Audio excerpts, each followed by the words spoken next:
Bo, this is a guy that we've discussed over his first couple starts here in a Nationals uniform. He brings a lot of different things to the table, stuff-wise, but he also brings a veteran presence to the Nationals clubhouse. Max Scherzer has been really the veteran guy in this rotation for a few years now. Now you've got another guy who's been there, done that with Anibal. I think this was one of the biggest free agent signs for the Washington Nationals, and I'm going to give you the reason why. Mike Rizzo in the front office, they know, they look at this ball club. You have Robles, you have Soto. They are going to be mainstays in this lineup for many years to come. When you bring in a guy like Sanchez, who those guys can relate to, it's a teammate that they can lean on. It almost makes me feel like when the Astros signed Carlos Beltran.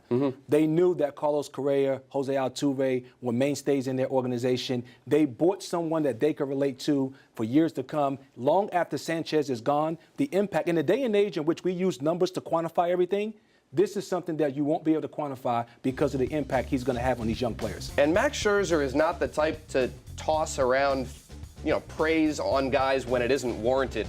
He says that he loves Anibal Sanchez, loves him as a teammate and loves him as a pitcher because of the way that he had to kind of reinvent himself and learn the craft of pitching in a different way. Once his velocity went down, I would imagine other pitchers can rely on him for tips on those types of things as well. Again, I think he's going to help the pitchers. I think he's also going to help the young position players, because when you look at a guy who's had the type of success that he's been able to have as a major league pitcher, he's also went through his struggles. He's had to reinvent himself. He's going to be able to share that experience with these young guys prior to them ever hitting that stage of their career. Right. So when you're talking about being able to help their learning curve, you're going to help their learning curve before they're ever even faced with that type of adversity. Again, a great all-around person. You heard them talk about him organizing team dinners and basically sharing his wisdom. A great sign for the Nationals, and I'm just happy that we get a chance to cover him. Bo, Corbin's slider-fastball combo was on point yesterday. He was outstanding. You see the slider there, sweeping slider. He backed it up with a fastball away and just froze him. He throws another slider here. He gets him to take it, but he sees the front hip move a little bit. So now he goes sinking fastball away, which induces weak contact. He makes the 1-3 put out.